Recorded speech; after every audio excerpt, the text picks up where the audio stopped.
Good evening. Thank you so much for coming. I don't actually have any new announcements for Bill's Design Talks because we're taking a little bit of a winter break, and we have things lined up for the late winter and spring, but they're not actually firm dates yet. So if you wouldn't mind just keeping an eye on our website and the announcements, we'll let you know about what follows later. But tonight, what a thrill to have Michael Graves, his very self, here with us.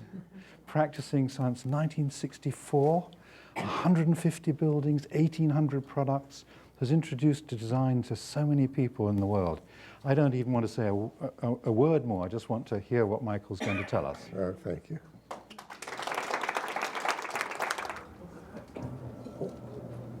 Well, thank you all for braving the cold and all of that. It took us 2.5 hours to come 50 miles, get through the tunnels and all of that. Oh, that's nice.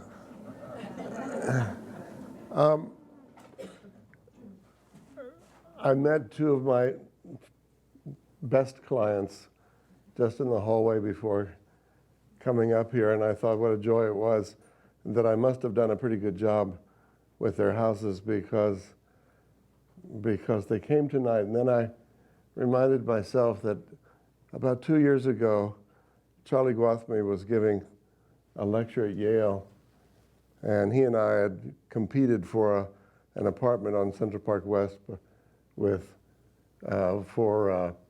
Seinfeld, and he won, as of course. But he greeted Seinfeld when he came in and thought how nice that was. They'd gone all the way to New Haven to hear Charlie talk. And then the questions and answers, and I hope this won't come tonight, but Seinfeld's hand went up and they called on him immediately, of course, and he said, I just want to know one thing. You promised me my apartment a year ago. The design's not finished, and you're held hostage here until it's done. But I think Charlie went back to the drawing board at that point and finished up. This little talk is called A Grand Tour, really my Grand Tour. I shouldn't have to tell this audience what the Grand Tour is, but I'll just say that for any of those who don't know, it was the period of time in the 18th and 19th century where dilettantes, artists, architects, sculptors, even musicians came to Italy, to Egypt, and to Greece to take the Grand Tour, to see what those ancient civilizations were like, and indeed to finish up in Pompeii or in Naples and Pompeii and Herculaneum, because the dig was going on most of that last century, and it's going on again today, isn't it? And the artists, architects would draw in Rome, would draw in Venice, would draw in Egypt, and then have prints made in Rome. People like Hamilton brought his own draftsman with him from London. He was part of the dilettantes, I suppose, but nevertheless, we honor and love Hamilton prints today. But the sculptors would make drawings and little maquettes, little models, and give them to the great foundry that was in Naples, and they made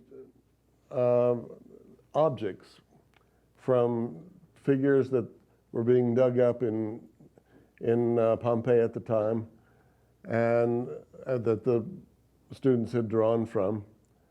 And these so-called trinkets, as they were called then, were taken back to London and to Paris, to other places, a few here. And those were marvelous objects because they usually, if they were trinkets, they were usually inkwells.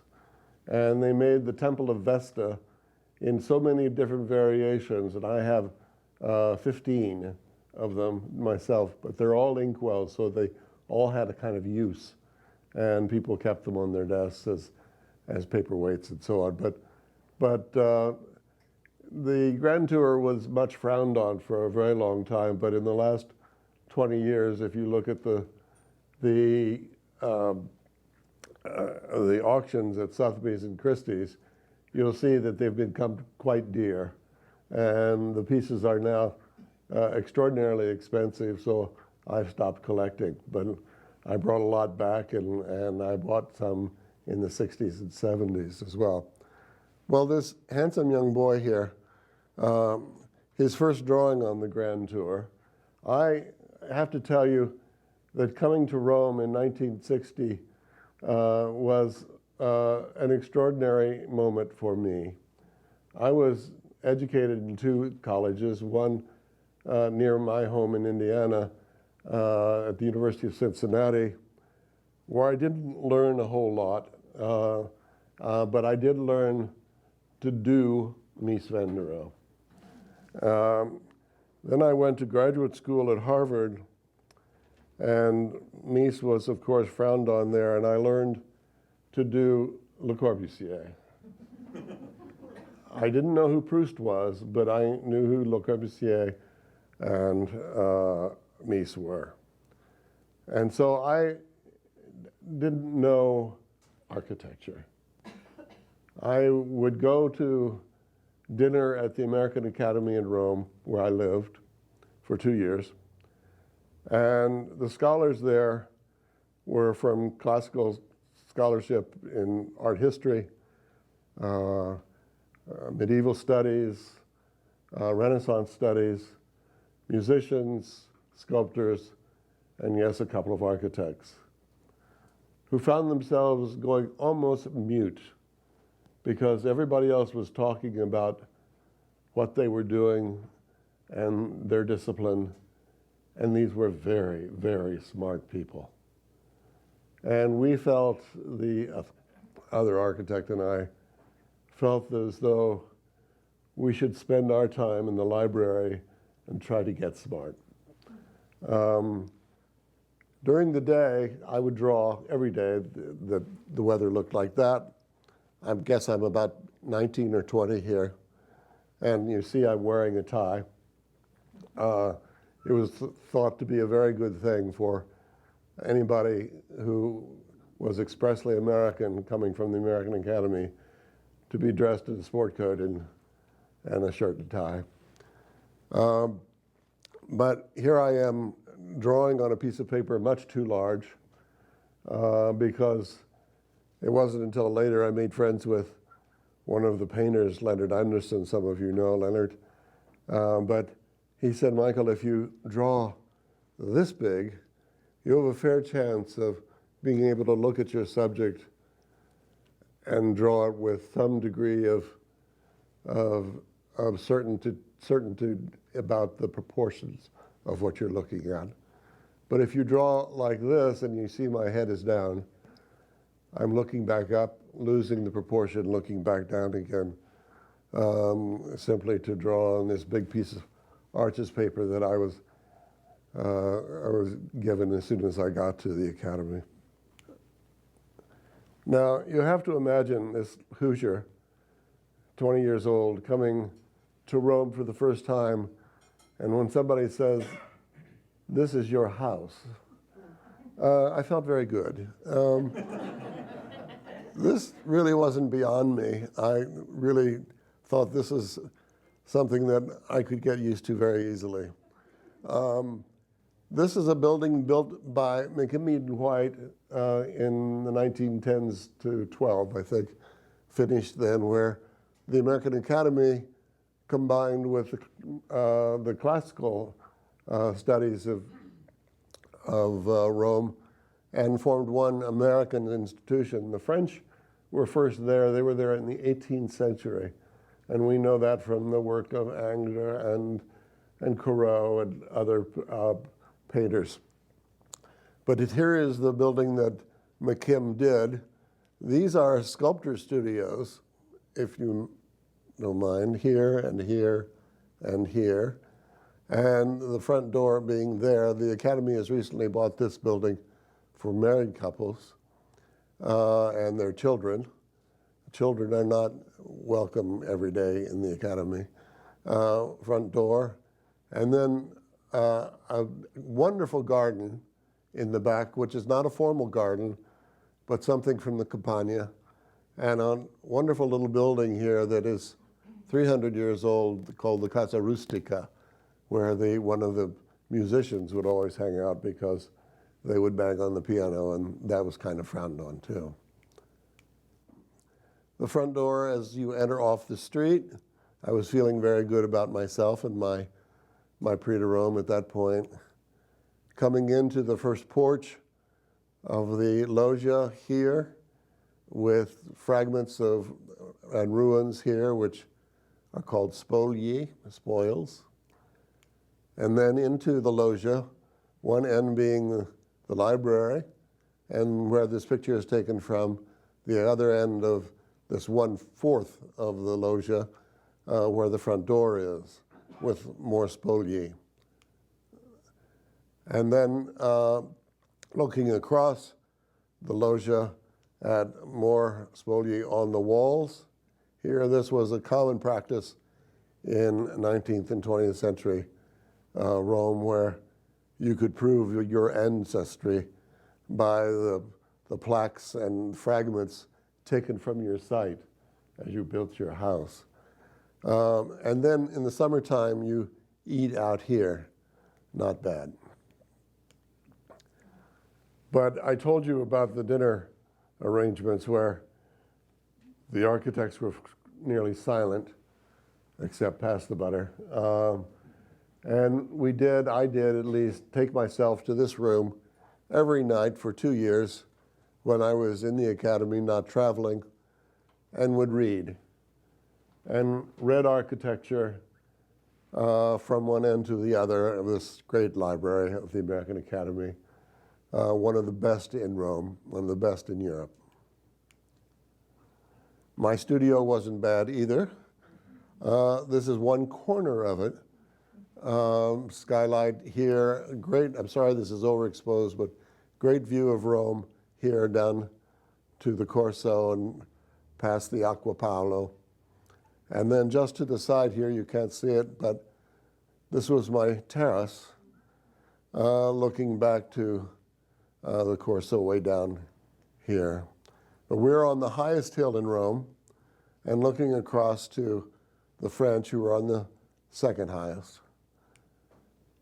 Right below the Academy is the Acqua Paolo, and that is one of the first drawings I did. And these are these big arches, paper sheets of 30 by 40, where I was doing ink washes, sometimes sepia, sometimes black and white, as you see here. My reason for going to Rome, or my purpose in the paper I had to write to get the fellowship, was to study Borromini and to compare him to Bernini, finding out there were people at the Academy who really knew what all of that was about. I decided to draw Borromini and Bernini and the rest. And from my drawings, learned something about, and the homework I did at the Academy at night on the buildings. This is, of course, Sant'Ivo della Sapienza of Borromini. There's a courtyard in front. This is taken from a balcony on the second floor of a loggia, and it was the church of the Guild of the Lawyers. So every Sunday after Mass, they would assemble in the courtyard and argue about this and that and the other with each other. And so all the guilds of the various crafts and the various professions had their own churches. And then, of course, St. Peter is here on the right, and now San Carlino della Sapienza here on the, San Carlino alla Quattro Fontane. There are 4 fountains, one here, 4 fountains, Quattro Fontane, one here, and one on the other three corners as he was stretching out the facade to encompass the whole corner of the block. You all know that building. And I realized after a while I could do just a study of the personalities or the character of just the domes of Rome and Florence. Now, this brought me back after 2 years of travel, and there was even a book written on my travels done by one of my students and the drawings that I made over that period of time. But after I returned to the United States, I wanted to teach, and the best offer was from Princeton, where I still am. But I told them what I wanted to do was live here in New York and commute 3 afternoons a week to teach part-time at Princeton. And they said, well, that's a pity. We only have a full-time opening open, and you'd have to live in Princeton. They weren't allowed to say that, but they did, and they got away with it. They said, you can commute the other way. And so for now nearly 50 years, I have done just that. You want to not do that commute on Christmas week, though. But I was out walking with my daughter after I'd been in Princeton for a couple of years and lived in a couple of different houses by that time. And we were out exploring a new neighborhood, and we looked back a very long driveway and saw this ruin at the end of the driveway. Now, this is not something you would see in Princeton, New Jersey, very highfalutin community. And yet here it was, and I walked back, and there was actually a for sale sign on it. And it was, as it turned out, a disused warehouse. Everything from the Bryn Mawr book sale to storage of people's pianos and other goods in the summertime took place in this building. The owner, who was Italian and had some of his Italian friends who had come to Princeton to be masons for the university on their expansion in that time, and the Gothic dorms, actually moonlighted this place. And they didn't build an American barn or warehouse. What they did was to build a Tuscan barn, which suited me just fine. It looked, even in coloration, it looked just like what I had just left. So I thought, how can I go wrong for $30,000? No, it doesn't have a roof, plumbing, heating, air conditioning, water, none of those things, but who needs it? There's the city street right out there. I could get it brought in. So many more thousands of dollars later, this is my house. I didn't move there, and I've lived there ever since. This little path here goes out to a town park, and on the other side of the town park is my office. So that's very convenient, a little too convenient, actually. And these trees I see are very young in this picture. I was doing a house out in the Hamptons, and there was a landscape plan that, for one reason or another, the clients wanted to change. And so there were these extra London plane trees, or sycamores, the state tree of Indiana, which made me comfortable. And they said, Michael, do you have any room for these in your estate in Princeton? And I said, oh, yes, I do. And so here they are, and they're boxed every year. So they're not going to grow very tall, but they've gotten to be a lot fatter, and maybe 3 times this size. And I knew that it took 7 years for wisteria to blossom. So I planted wisteria here and here the first year I was there. Now, what we're going to do is go in the house and see what the Roman experience was like for me and what I brought back, and how it affected the way I started to make architecture. I added these 4 columns and the little terrace here, and some of you who shop at Target, I know there's at least one, know that these are Target outdoor furniture. Everything in Target is there for about 4 to 6 months, and then This is a word I had to learn. It had to be freshened, which means you had to do it again and again and again. I've done about a dozen tea kettles for them. They all boil water about the same time. They all have a blue handle. They all have a red spout, so you'll know it's hot. But nevertheless, we freshen. And so you can't buy these anymore, and you can't buy these pots anymore. And yet this is the terrace, and here's the old man sitting there.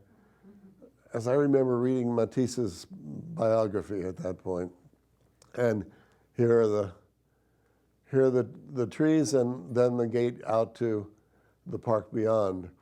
The neighbors thought that my house, before it was a house and when it was a warehouse, was so ugly and didn't look like their boxes that they built a stucco wall here.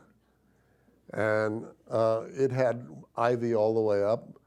And I decided that there were too many peering young architects into my yard, so I built a fence as well. Mine is wood, but you wouldn't know it because it now has ivy on it all the way around my garden. Well, I said I'm from Indiana, so it's really a yard.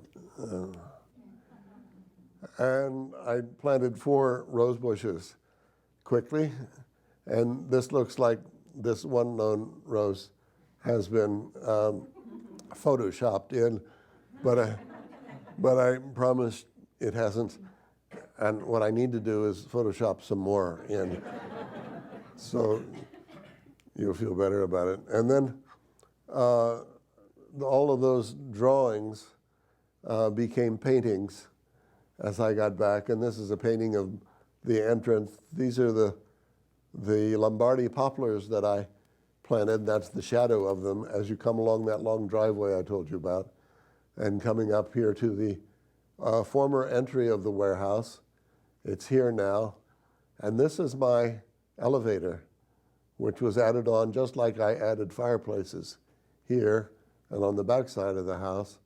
And there was another bump on the house. You can just see it over the elevator, which was, at the time I bought it, a hand-operated wooden platform rope pulley elevator. I never thought I would need it, so I made a stair out of that, a circular stair out of that square shape. And yet here 7 years ago, I built an elevator for myself now. But here is that wisteria growing, and the warehouse as you see it today. And the entrance is here, the wisteria is out there, I just say that so you can orient yourself. Coming into the house is there, and adjacent to you is a sarcophagus. I like the play on my last name, but the sarcophagus has a fountain in it. And I remember when I went to one of the great villas in Tuscany, you indeed walked into a courtyard and there were fountains from sarcophagi there. And I thought, what a pleasant sound it is. And so I have that in the summertime as well. Now that water from the fountain brings me to the Tritone fountain by Bernini. And there's one, you should always plan ahead when you're doing these big drawings, but there's water up here. And of course the dolphins are down here, which would come back later in life. Here are the dolphins, but here are the fountains. We were in a competition with Bob Venturi for the dolphin and the swan, not yet named, but it was going to be an enormous complex, and I knew that they were going to count the steps. The hotel people from Disney were going to count the steps from the check-in desk to the furthest room. So what I did was make these piers, as I called them, they liked that, and brought water in between the piers, so boats dock there now. And that shortened the walk from the check-in desk. And then there are the fountains at the end, which get quite boisterous on calm days, but on windy days, they turn the volume down and you can hardly see because they didn't want anybody, any sort of Disnoids to get wet, so they don't. Inside the house, there are things that I collected and things that impressed me. Bronze here on a Steuben vase comes out there, and then two Bakelite vases, 18th century and 19th century candelabra had at the Porta Portese, the flea market of Rome. And then Nike at the Bath here, which is in my living room. Now, one of the things that a friend of mine had done when he was in Italy was to collect objects, not just of the Grand Tour, but the drafting instruments of the architects and painters, sculptors, and so on that use drafting instruments. Magnifying glasses being one of the instruments, and I started to collect the same things. I don't have a very rich collection in there, but I do of magnifying glasses. There seem to be more of those as people would look at atlases and so on with magnifying glasses. And I show you these because as you look at it here for a minute, you can see all the handles are different. They're all ivory. We can't use ivory today, but I'll show you a pretty good imitation in a moment. But all of those handles and the way one grips them become a way for me to think about how somebody, a geriatric patient or somebody, an octogenarian, might want to grip the utensils in their kitchen, how to make the lids open more easily. And all of those have become part of what we do now, well, without even thinking about it, and even no longer knobs, but always for ADA lever handles. I did those for an Italian manufacturer. And here is in my living room.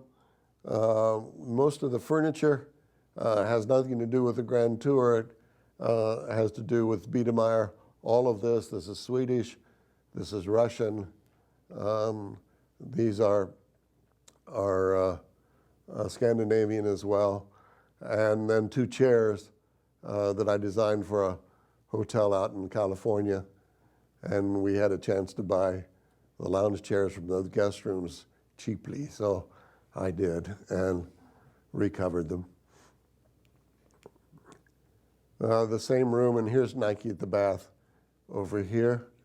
This is just 4 pieces of Zuber wallpaper put together with a wonderful frame that is actually plaster. I didn't know, but you would hear it at the Cooper-Hewitt.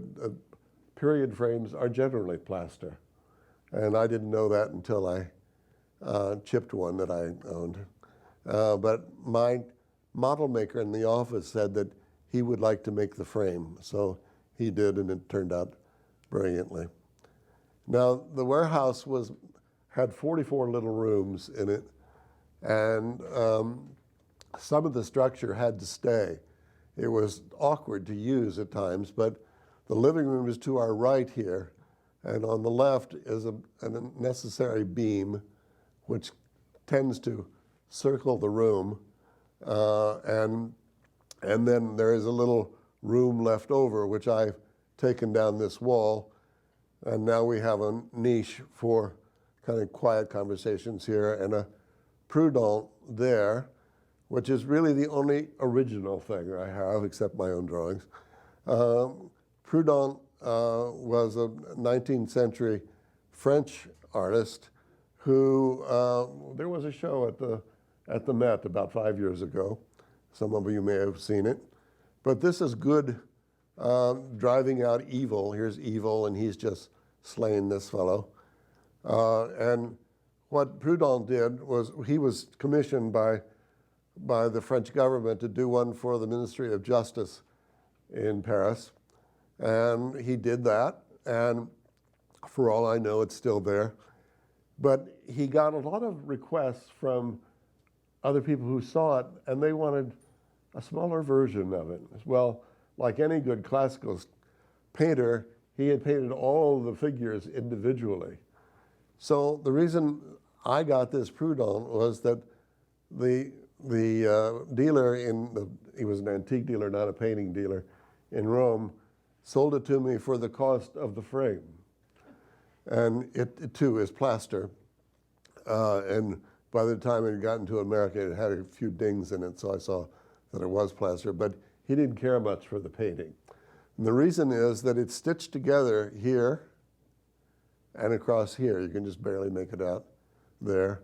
I love that idea of putting it together, because when I was in Rome, Leonard Anderson, the painter that I mentioned, would study each of his figures for an enormous street scene the size of this wall here.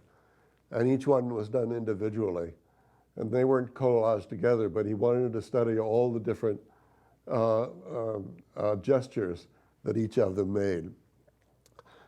So we'll move on from there into the other side of it. This is not a Claude, though it looks like one. It is a Claude Lorraine done over, as many of my things are.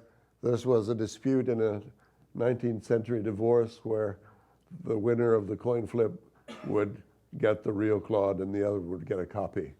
I got the copy, but I wasn't there for the divorce proceedings. Now, here are some of the so-called trinkets and things they brought back from the Grand Tour. These two are marble. There's each a sarcophagus and another one back here from the collection of the Vatican. And there's the sarcophagus of Napoleon. And I show it to you up close because it's a marvelous little piece. It's got its own feet, which I insist on in my chairs and so on. It's got its own ears, which come from temple design, of course. There's a pillow up here with tassels on it in bronze, and the hat of Napoleon, of course.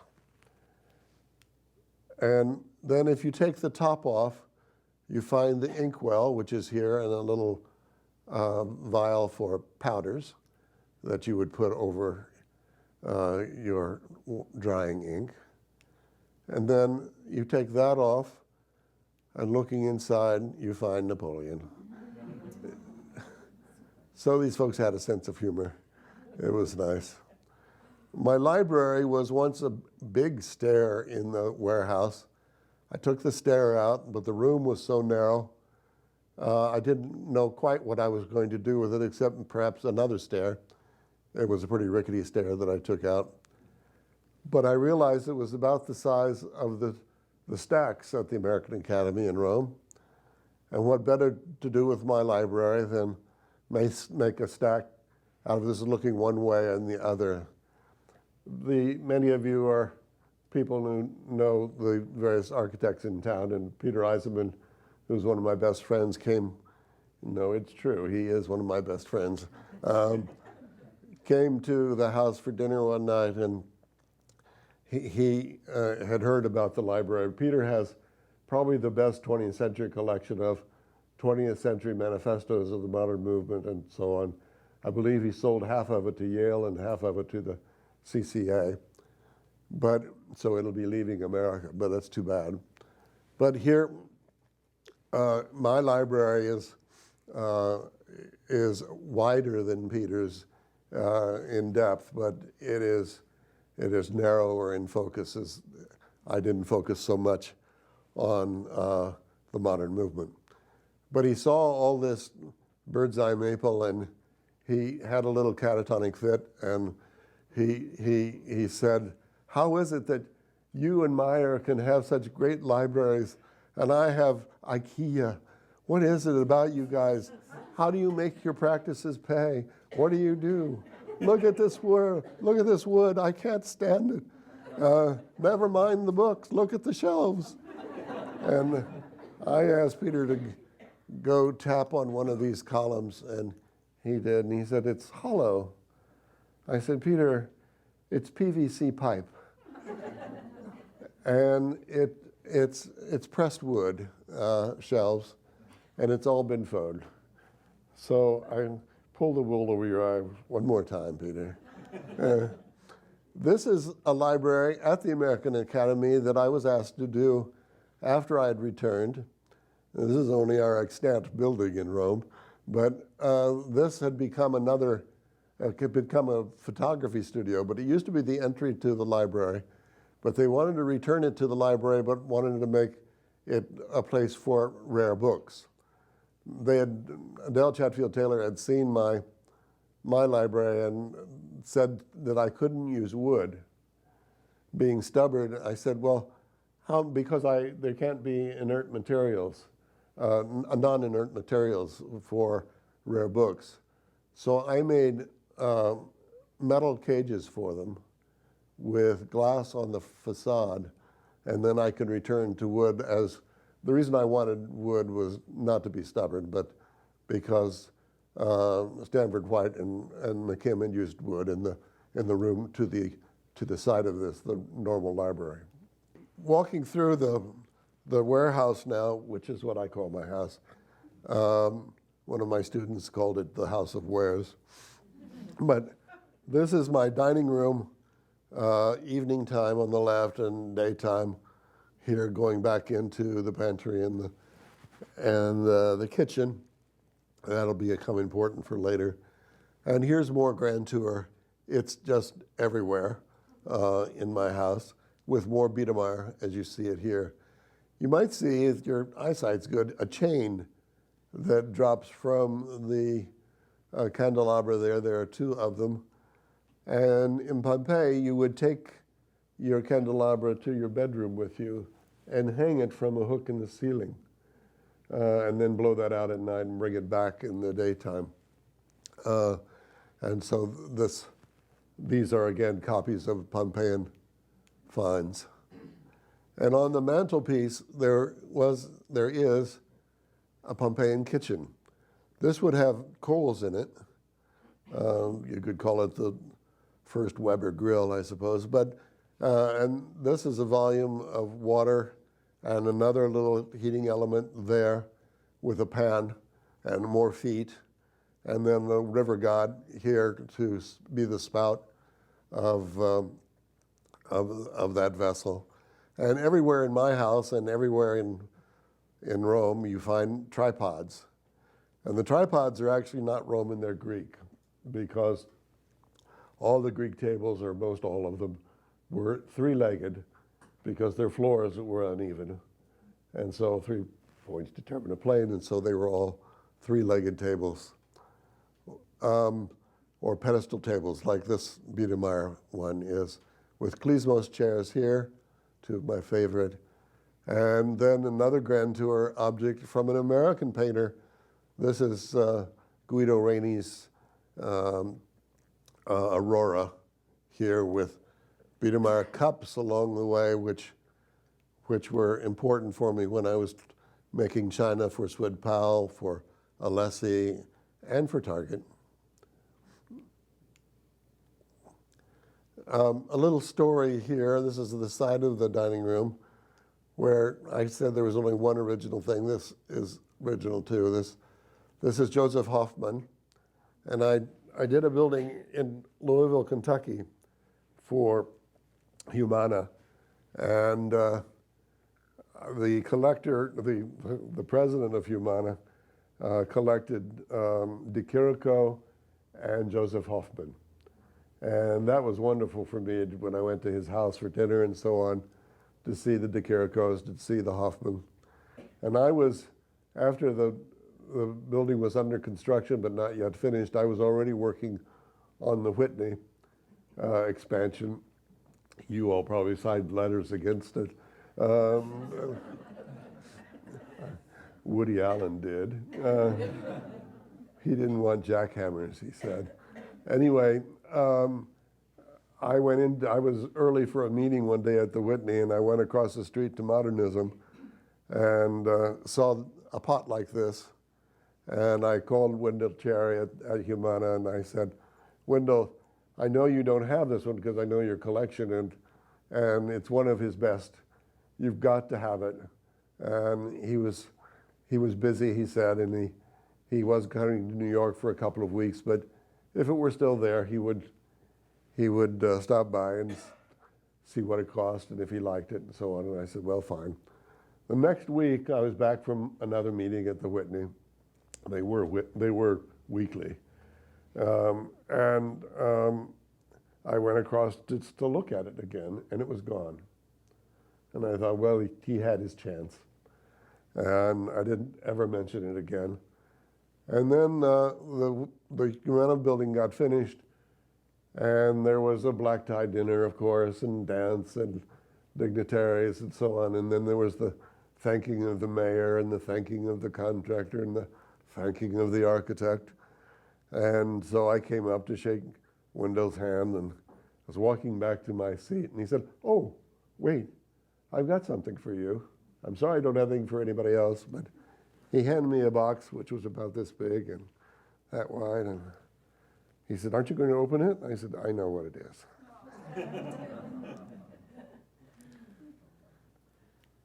Nothing could be sweeter. And there are two temples of Vesta, one in Rome and then one in Tivoli. And here is the ruin in Tivoli, which was a favorite subject of the Grand Tour artists. This was my painting of it. When I got back, I realized that all my black and white drawings were quite all right, and the pencil drawings were wonderful, I thought. But I hadn't used any color. And I got interested in the work of Corot because Corot had done exactly the same thing I had done. He went for 2 years, and then he went away to paint in Paris. Then he came back to Rome for another year and a half, and he traveled. But if you know Corot's paintings of Rome, they're just spectacular, wonderful things. He would go to the site and make small drawings, paintings on paper. He did oil on paper, which is a no-no because the oil eats the paper. But there are even painters like Franz Klein that did that. And you could see where the oil has come out from white newspaper that he used. Not Corot, but Franz Klein. But anyway, I thought, well, why should Corot have all the fun? So I set about repainting all of Corot's Roman drawings and paintings. So this is one of them. And here are my temple of Vesti, which are the dozen I own. And these are all the ones in Rome. They're all different. So there are at least that many sculptors that were working in Rome at the time, and working in Europe at the time. Leaving the dining room and now going into the kitchen, you should always have a still life or two into your pantry and kitchen because, of course, this is the preparation of the food. Food is usually a very big part, and so are, of course, flowers and still lives, because it has to do with the cycle of the day, the cycle of the week and month, and the replenishment from the garden or the harvest. All of that, and here's even bread, which will be stale tomorrow in this particular painting. Too much target here, but it's just everywhere.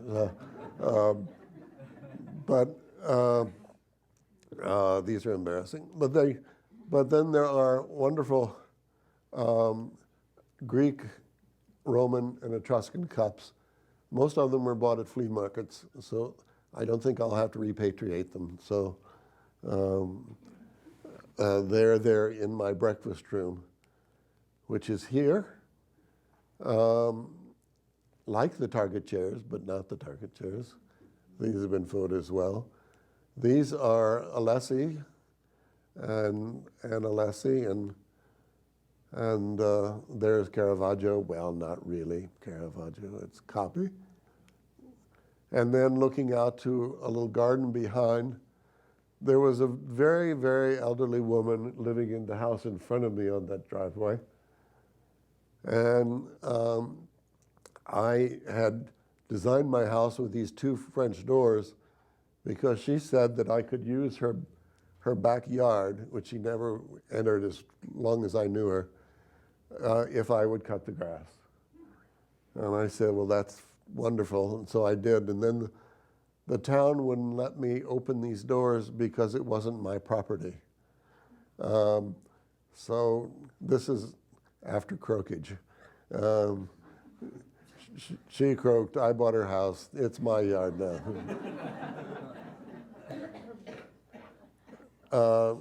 Going upstairs, there's a light that comes from the roof down through the floor. Here, this is tempered glass, don't get worried. And then down to the entry below. There was a wonderful balustrade around here. I had a Labrador puppy, and I brought him home, and he looked through the spindles of the balustrade, and I said, Bill, no. He looked back at me. He looked down. He took one flying leap. He was called Splat for a month or so, but not a broken bone, nothing. He was fine. But after that, not trusting him, I put a piece of plastic there as I could walk around this easily. But my therapist said I had to cover it over as my wheelchair would have to go over this. And so indeed it does. In a little guest bedroom here, 2 wonderful chairs, an Egyptian one, which would have been white with hieroglyphics on the side. Here, those big panels were just for writing.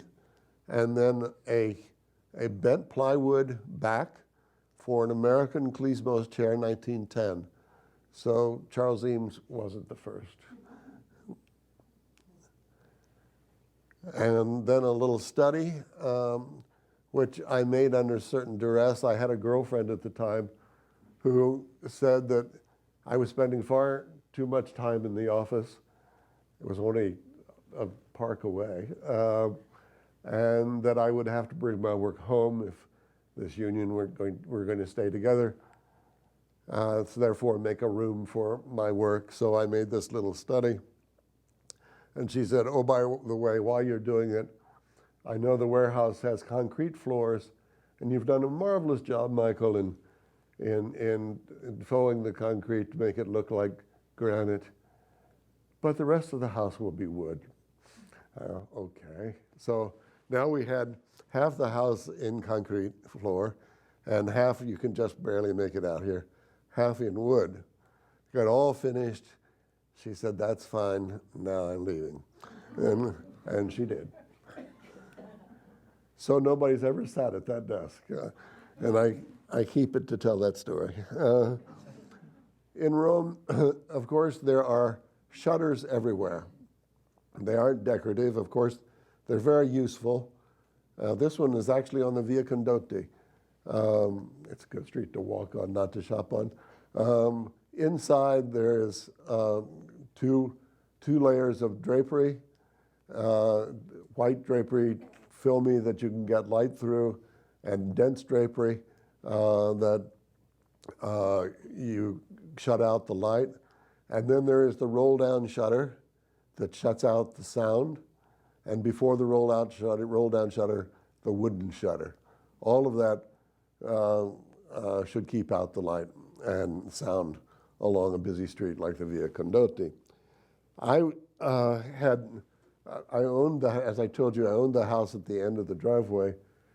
And my friend, the humorist author Fran Lebowitz, was renting it. She wanted to move to Princeton to get out of the noise of New York, so her writer's block would go away. It didn't. But she was asked by the BBC to take them through her favorite building in America. And so she said, Michael, don't get a big head. I'm going to take them to the warehouse, but it's only because it's close. So she was sitting on the end of this bed, my bed, looking back at her house, which you can't see here in the time of day, the light. But she said, Michael doesn't know this, but I can see him dressing every morning. that didn't bother Fran. She doesn't like boys anyway. So she said, I don't look at him anymore, but he really should get some shutters. I might have some friends who would be curious. So that's when I put in these shutters, which fold across here. It's not a very good picture of them, I'm sorry. I stayed in a hotel on the Amalfi Drive once, very long after Rome, but before the warehouse was built or remodeled. And I thought the most marvelous thing I could have is something like this bathroom on the Amalfi Drive, which had its own balcony looking out to the sea. Well, this looks down to my backyard and a 200-year-old sycamore, but it's what you get in Princeton and New Jersey. So, I should have shown you, and I'll speed up now, but I should have shown you this little clock here, because it's a Biedermeier clock, not running today, but here it is, and that was actually an ivory face with a watch, a pocket watch that hung inside. There's a little hook, and you would hang your watch there during the evening and in the early morning, and when you went off to the mill or the brewery or wherever you worked, you would take your watch with you and then rehang it in the nighttime. Meanwhile, there was a lid here that you could keep your valuables in. So when I was asked to do a clock for a lessee, I did one. I call it the timekeeper because, yes, indeed, it has a lid here that you can keep your 20-karat gold things in. And then just a vignette of pots that have influenced me. Certainly this one of Joseph Hoffman, and all the ones that I found at the Porta Portese, which are there. And then when I started to make them for Steuben here with bronze, and you can start to see the wonderful handles. And here, though at the Porta Portese, I had one with a good handle and one with a big glob of mud and a handle stuck on it, which I loved. And then a loving cup that I did for Sam Miller for the Newark Museum when Sam, many of you know Sam, retired. The museum gave him that sterling silver cup that was made by Tiffany in New Jersey. And then before we started working with Alessi, a friend of his, Cleto Minari, asked a dozen architects, some of you know this, in fact there was a show here at the Cooper-Hewitt, of what they called the coffee and tea piazza, this being the piazza. They asked us to do a coffee pot, a teapot, a sugar, a creamer, a spoon, and a tray. Sterling silver, price was no object. They weren't going to sell any of them. They just wanted to bring Alessi's name to America through galleries and museums like this one and Max Protech and so on, so that it would be seen as art coming to America, not stainless steel. Well, I was lucky. I sold 44 sets of them the first year at $25,000 a pop. So that was good. I didn't own one, though. There's a wonderful story. I won't tell you. It's getting late. Is it? Tell it? Okay. I went to dinner at the White House, and during Reagan's administration, there was no business me being there during that administration, but I didn't turn down a good look at the White House. So I went, of course, and about halfway through dinner, this wonderful Marine came up to me. Those of you who've had dinner there know that you have chaperones that take your wife or date's hand and take you into the ballroom and so on. Anyway, I was sitting at dinner and the Marine said, "Mrs. Reagan would like to see you in the blue room afterwards." And I said, "Well, that would be fine if you'll take me there, because I don't know where the blue room is." And he said, "I'd be happy to," and he did. And my girlfriend at the time was the same one who was infamous about the floor and the study. And she knew Nancy Reagan, or at least her mother did.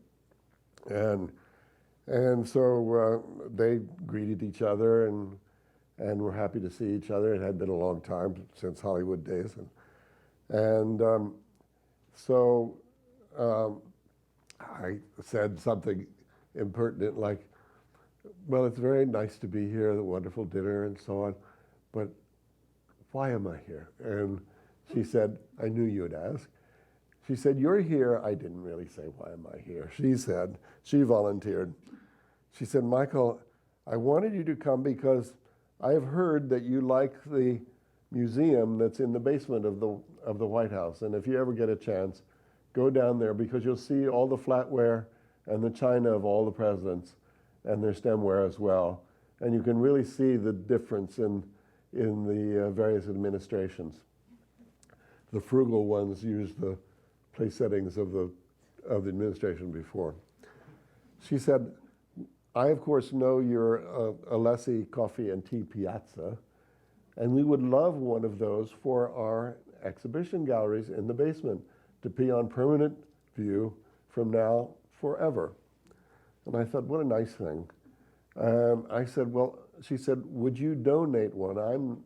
We're not allowed to buy it for the White House. It's a governmental requirement. So I said, oh, I would give you mine, but I don't own one. It was too much. And she said, but I said, perhaps I could lean on Alberto Alessi to give the American government a set. And she said, would you do that? I said, well, of course I would. And so next time I was in Crusinello, which is outside of Milan, I told Alberto the story.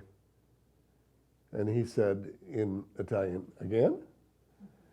And then, again?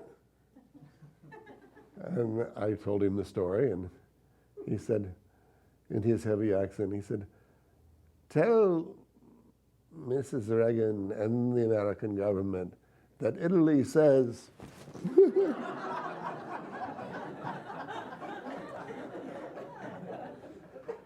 Now, I told that story in the Midwest recently, and I got a lot of angry mail.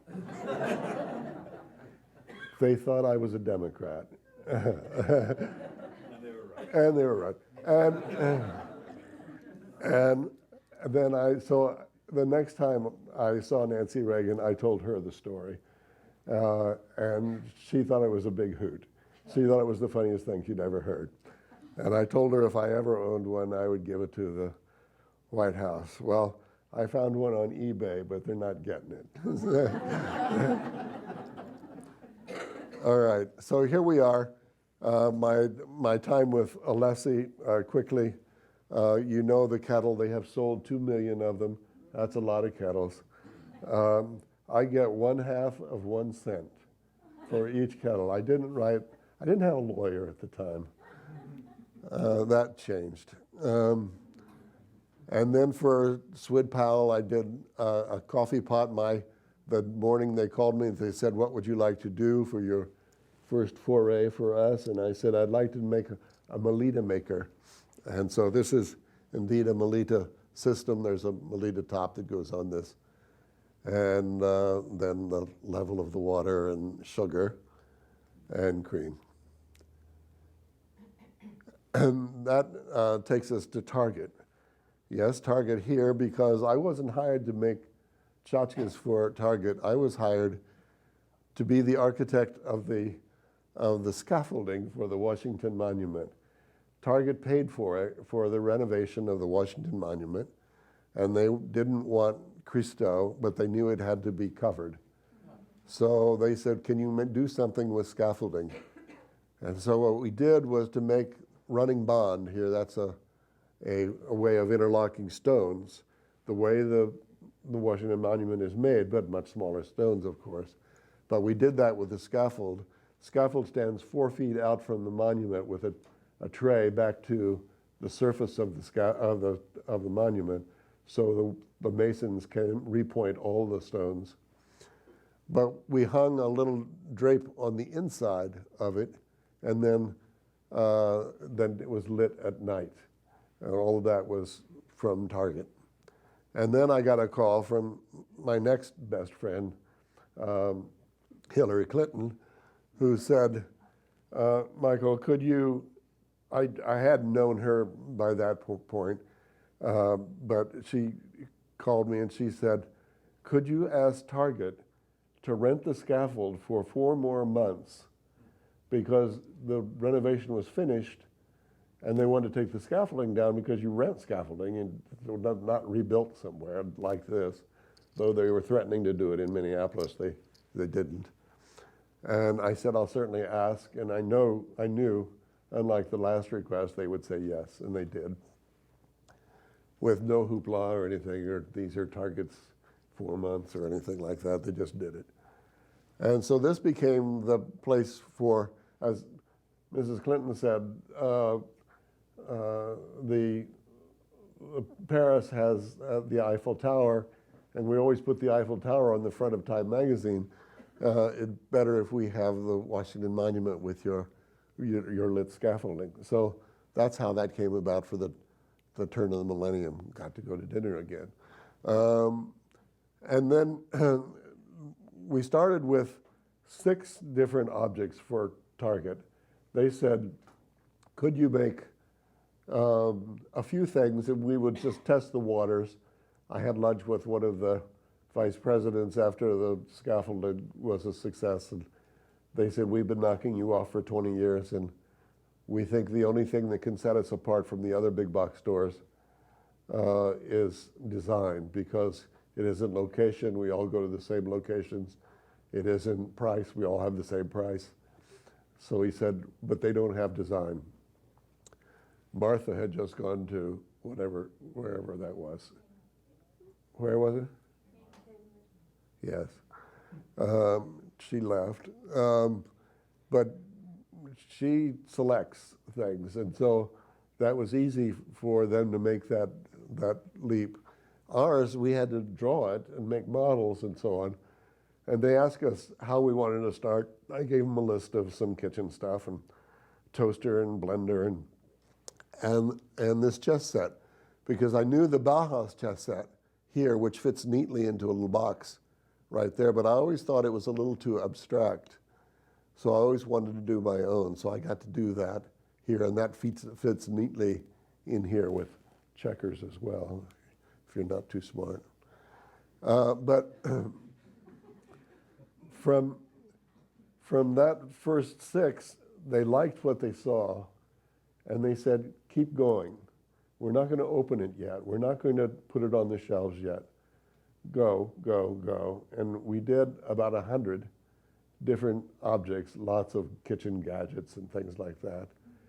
And I had told them the story of Alessi. They asked how we should open it, and I said, oh, we should take it to a museum just the way Alessi did. They said, we can do that. So they rented the Whitney Museum on a dark night, on a night that they were closed, on Monday, I guess. And they had a press opening on that one night, and the Targeteers did the decoration, and it was marvelous. You walked into the Whitney, you know, the big wall right inside of Breuer's lobby, usually has books on it. It had over 100 tea kettles, all whistling.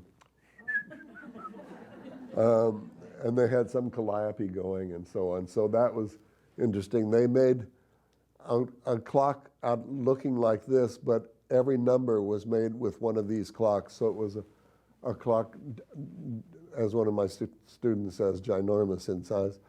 But here are some Alessi clocks and some Target clocks here, and watches. And in Rome, the baker's tomb is here, and the tombs are built, of course, on the drives outside of Rome, on the Appia Antica and so on. But the closer you were to the walls of Rome when you died, not when you died, but when you built your mausoleum, the richer you were. So this was evidently a very, very rich baker who built this tomb. This is a baker's oven, supposedly. And once you see it, and you've all seen it, you can't get that image out of your mind. I had one of those narrow spaces at 3 on the Bund in Shanghai, an old disused office building we turned into restaurants and Giorgio Armani and other boutiques and so on. But there were boutiques on one side and boutiques on the other, and so they wanted to look across, but they wanted some privacy. So I used the baker's tomb as the motif for all of this. I've done about a dozen buildings in Japan, and they're not known here, not published very often. But this is another object taken from the baker's tomb.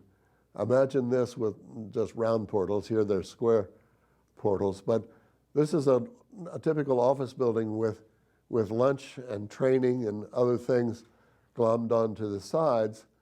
But this is in a little town called Tsukuba City, Japan, and it's for the Kasumi Research Group. And they were so happy that they were able to buy this property from Tsukuba City that they wanted to give something back to the community. And they said, "What would you suggest, Michael?" Me? What do I know about Tsukuba City? And I said, "What doesn't it have that we could build that's small?" And they said, "We don't have a gallery for our artisans, and we make pottery here." And so indeed, this is a gallery. In here, you drive in here, drop off. They all got chauffeurs, drivers. They go inside. There's a grand stair that takes them up to their offices or back to the gallery. So they go into the organization through the stair and then come back out into the gallery with very little light, but skylight here, so that they can show the town's pottery in that little place. What a nice gesture that is. The Cryptoporticus in Tuscany, the temple to Victor is seen here on the left, and of course in a Cryptoporticus the light comes in generally from one side. But I made a Cryptoporticus with its light from the top for a little school for autistic kids in Washington. Opening day, the kids were all there, and they're just wonderful, of course, but it just tears your heart out when you're there. And I felt this kind of tug on my coat, and this little boy was next to me, and he said, "Mr. Architect, could you answer a question?" And I said, "Yes." And he said, "You know what these kids are used to. I mean, most of them are foster kids." And he said, "Did you make this for us?" Yes, indeed. In Egypt, we've done 4 and now building a 5th hotel on the Red Sea. This is the Red Sea right in the foreground. This is a lifeguard here. And all of these drawings and visits and photographs of the foundations of Nero are seen here in Rome and influenced me there because the light is so plentiful and so beastly in the summertime especially that it's keeping the light out as much as keeping the light in. But these arches here, which are typically Roman, are seen here again, and with a wooden grill in front. Again, it's not how much light you can get in, but how you can filter it coming through those lattice pieces. The Basilica of Maxentius, 312, I can date that because it's then called the Basilica of Constantine, as Constantine became emperor, and he was the first emperor to adhere to the Christian faith. So that's how it happened that becomes Constantine. Now, this I'll go quickly here. I became paralyzed 7 years ago. I was in Europe lecturing and visiting a client in Geneva, got terribly ill, came home, and just like tonight, I gave 2 lectures before returning to Princeton, and my cold was so bad not as good as it is tonight. But by the time I got to Princeton on Monday morning, I was really ill, and by Monday night I was paralyzed. And all they can figure out is that it was a sinus infection. That doesn't really cut it for me, but it was. And there are other people with it, but very few, 4 in the United States. But here I am in therapy, learning to put on my sneakers, learning to dress myself. This is my therapist. You notice that the room was done by Mario Buatta. Sometimes, you know, they ought to be pulled apart from each other, Mario. There are, in case you get in trouble, there are not 1, not 2, but 3 potties. And I determined there and then that I could do something about the state of healthcare as it affects design in America. So we have done that in the last 7 years. It's been slow going, some false starts and so on, but we're off and running now, and we have wonderful clients making things for the patient rooms and for the retail market as well. This is back to my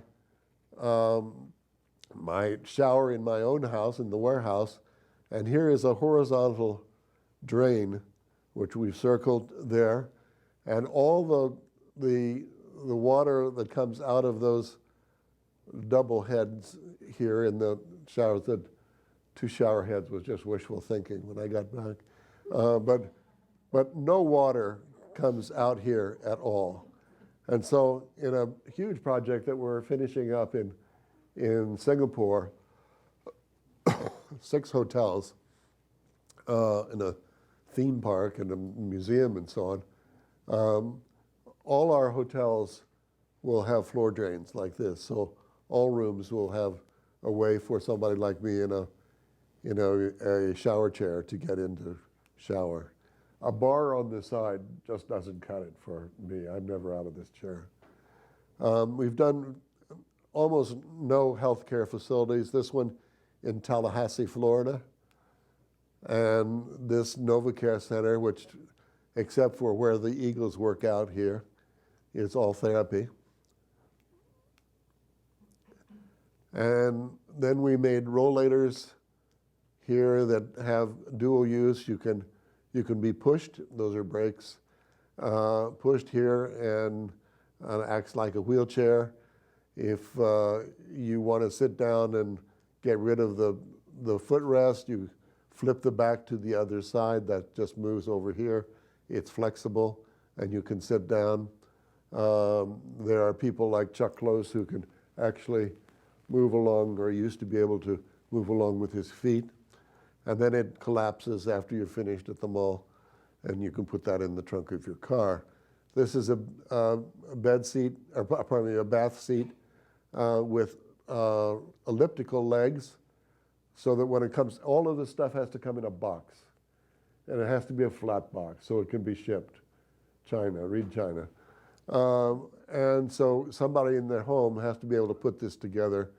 We've made these little orange dots in places where you should use that, as we say on the box, orange activates, so that you know where to stop the leg for the height you want it. A cane that flips out of its case, so you can have a purse here or a billfold, and then the cane drops out. This is the state of healthcare in America today. This woman is sitting here with her television set out of reach. She had no lateral range of motion. Her wastebasket is over here. She has a hard time getting to her tissue box because of the rail along the bed here. Did I say the wastebasket is over here? Even Shaquille O'Neal would have to do a big hook shot to get over there. The one I like is the female urinal here on the heating unit. horizontal space, any good nurse will tell you, is a premium in these rooms. I couldn't figure out what the male urinal was doing at the end of her bed, but there it is. So there was a lot of work to do. There is a lot of work to do to bring Humpty Dumpty back together again. First thing we did was for Stryker, a wonderful company in Michigan. They wanted us to add more bells and whistles to an over-the-bed table. We actually put it on a diet. We took their current one home. My nurse men couldn't even push it across the room. It was so heavy with 2 drawers underneath it. Once it's over the bed, you can't open the drawer if you've got a stomach. You shouldn't be there if you don't have a stomach. So we didn't do much except put it on really wonderful glides. This thing goes up and down with your little finger on the other side. It's got handles here which keep your drink from falling off that edge, and another one over here. I call this R2-D2 from Star Wars, but this is a bedside table where the drawer works both ways. We noticed that bedside tables that had drawers, the nurses were pushing them up against the bed with the drawers against the mattress. There's the wastebasket is now here next to your bed, a place that you can put your wallet and so on, your purse, that you can take home with you, a little plastic bin that's got the hospital's name on it, and you take it home instead of a paper bag. You can put an overnight bag down here, and then you can put this flips down on this side, and you can put the two together and have your computer on one side and your lunch in the other. Now, this silly looking chair is another thing we did for Stryker.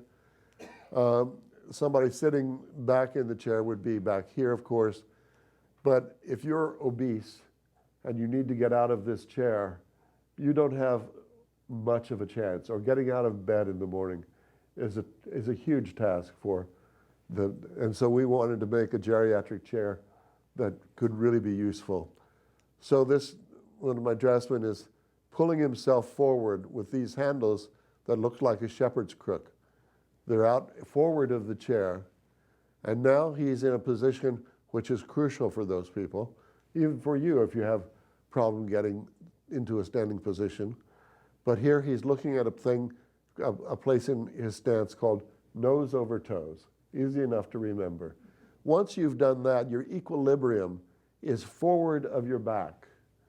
And here he is standing up. Now all his weight is on his hands here and his feet, no longer on his bottom.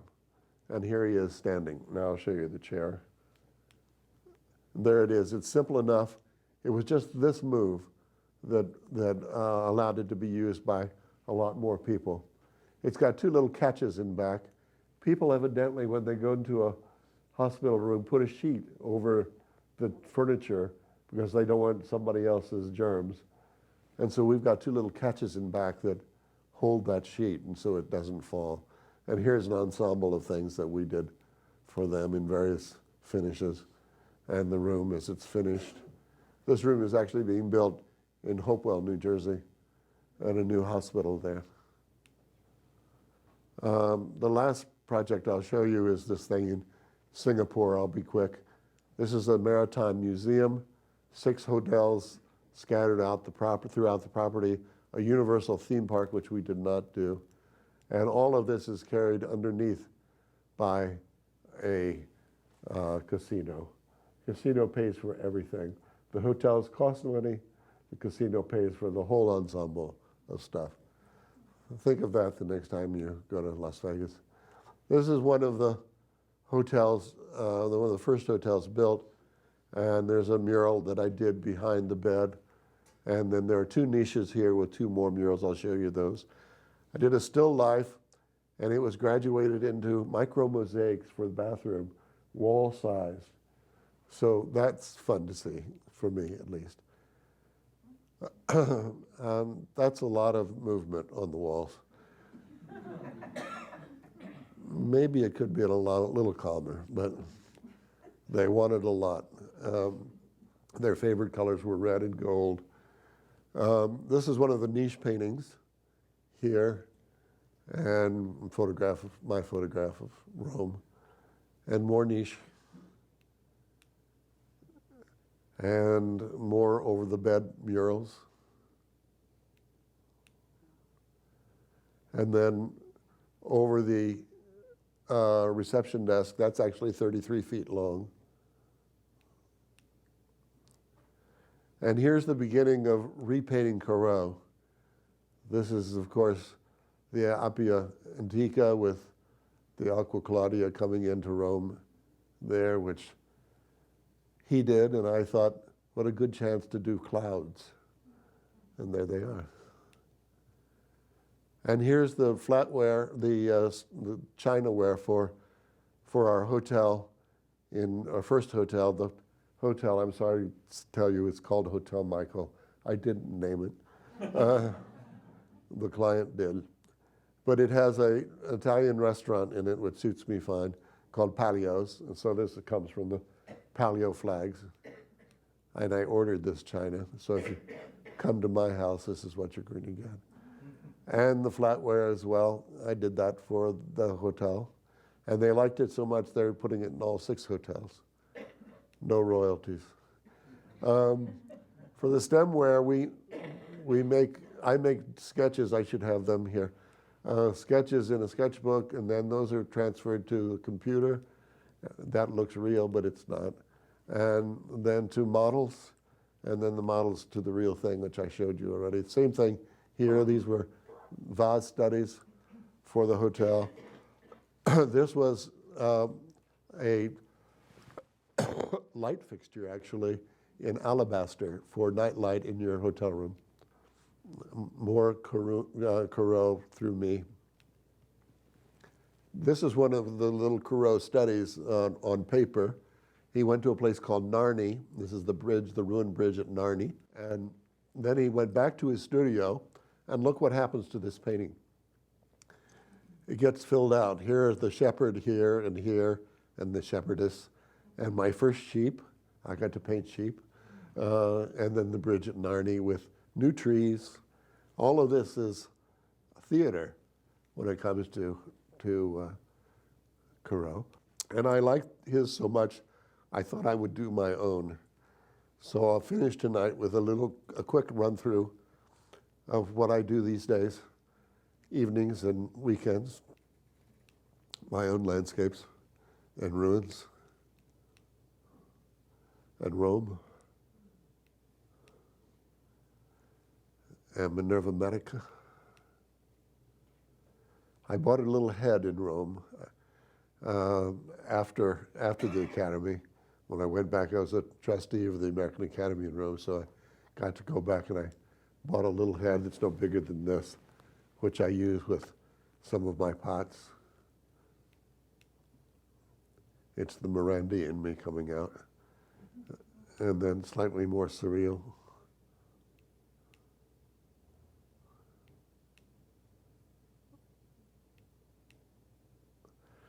And finally, the little studio where I look out to that yard that I showed you from the breakfast room, and one of 4 walls that are completely covered with all this stuff. Thank you very much.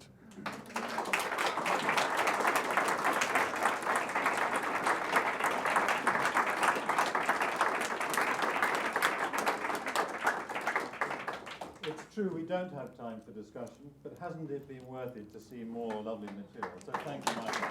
Thank you.